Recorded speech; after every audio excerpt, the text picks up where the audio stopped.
What's going on, everyone? Welcome to today's weather forecast outlook for Thursday, March 30th, 2023. Today, we are going to shift our focus mainly on the severe weather threat in the central states for today and especially tomorrow.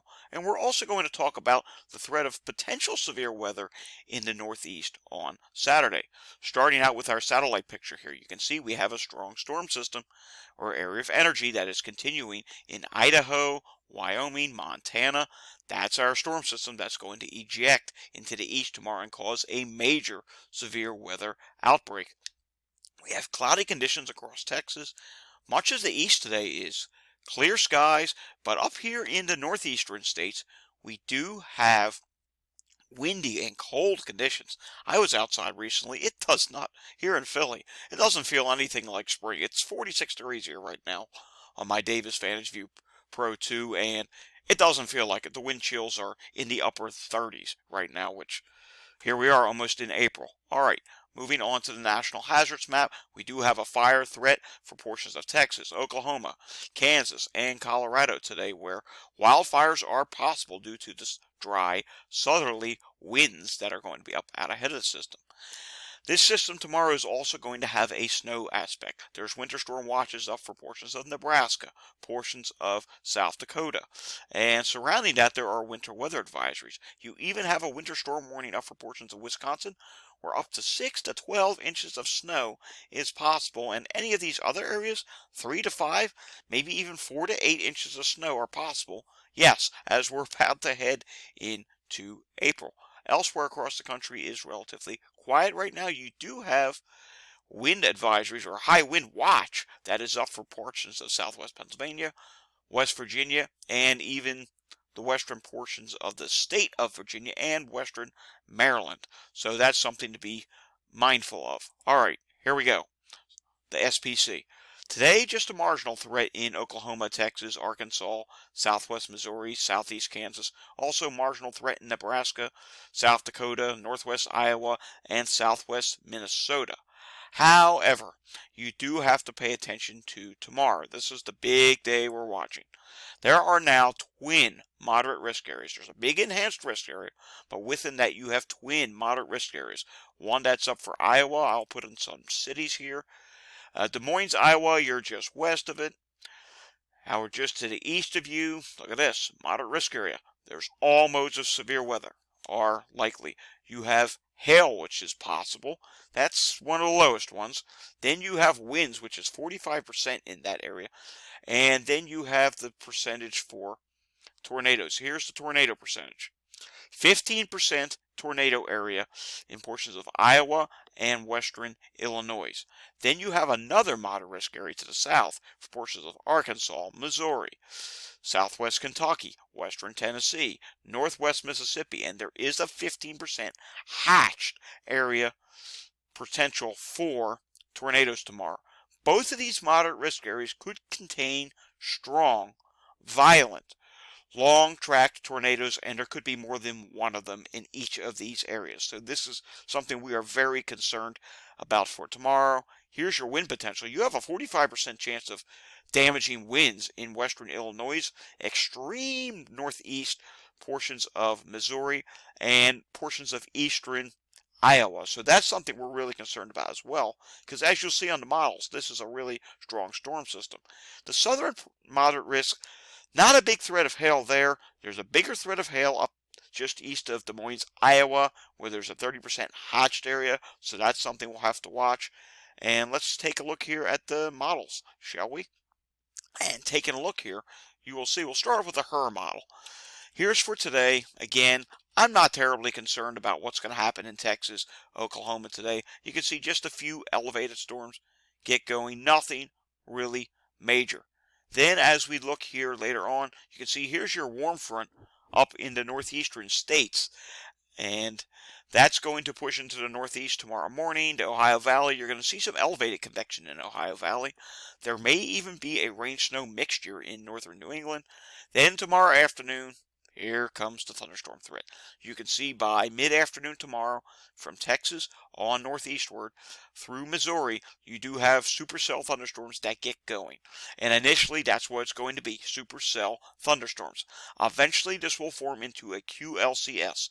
A QLCS is a quasi-linear convective system, which tends to carry wind.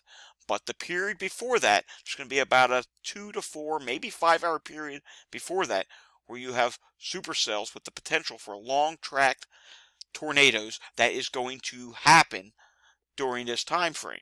Here's the northern aspect of the system. You have a 985 and eventually gets down to 983 millibar area of low pressure, and look what happens here. Supercell thunderstorms pop up right around the low. So that is extremely dangerous. There's going to be a lot of rotation in the atmosphere. The atmosphere is going to be spinning at a very fast rate because this is a strong area of low pressure. And there's some indications it may even get down to 98 millibars.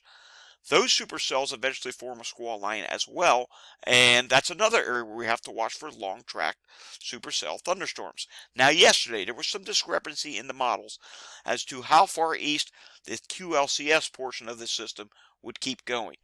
I think it's clear to say now the trend is for slightly more instability over Kentucky and Tennessee, and also dew points have trended higher.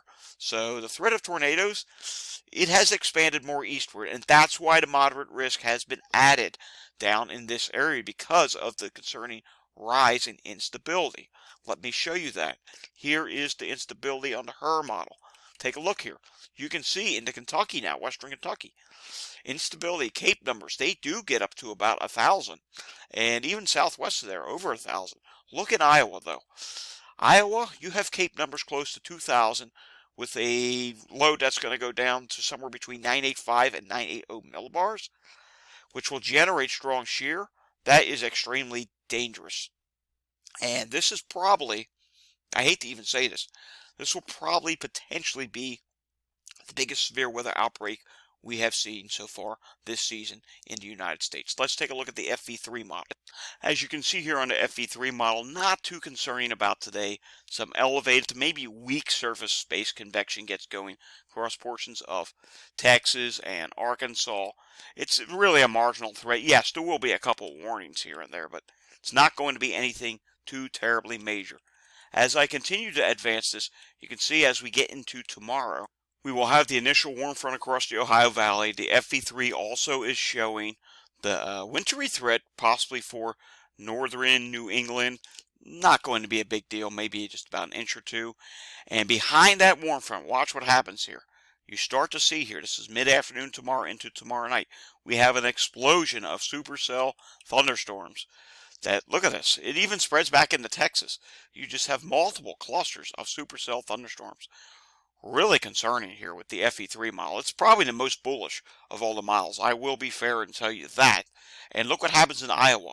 You have multiple big supercell thunderstorms. So, yeah, tomorrow it's a lock. This is going to be a big event tomorrow. You can see it also has a weak squall line that passes through Pennsylvania tomorrow morning, or excuse me, Saturday morning.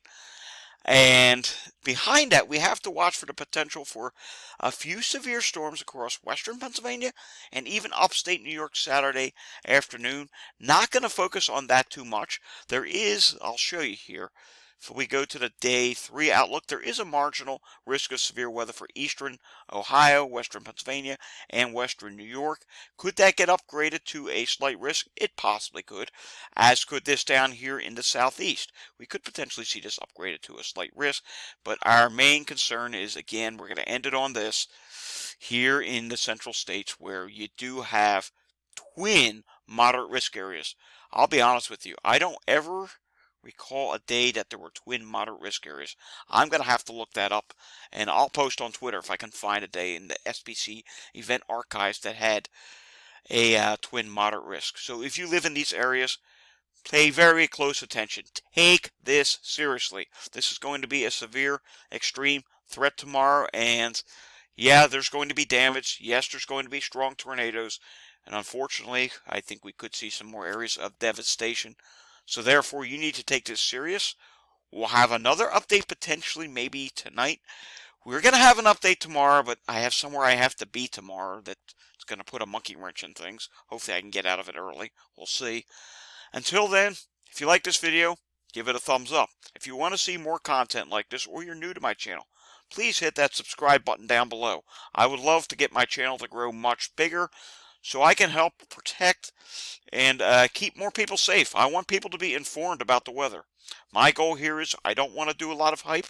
I like to give a low hype forecast, and I aim for accuracy to keep you safe and prepared to know what's coming ahead. Until next time, see you all again next time. Take care, everyone.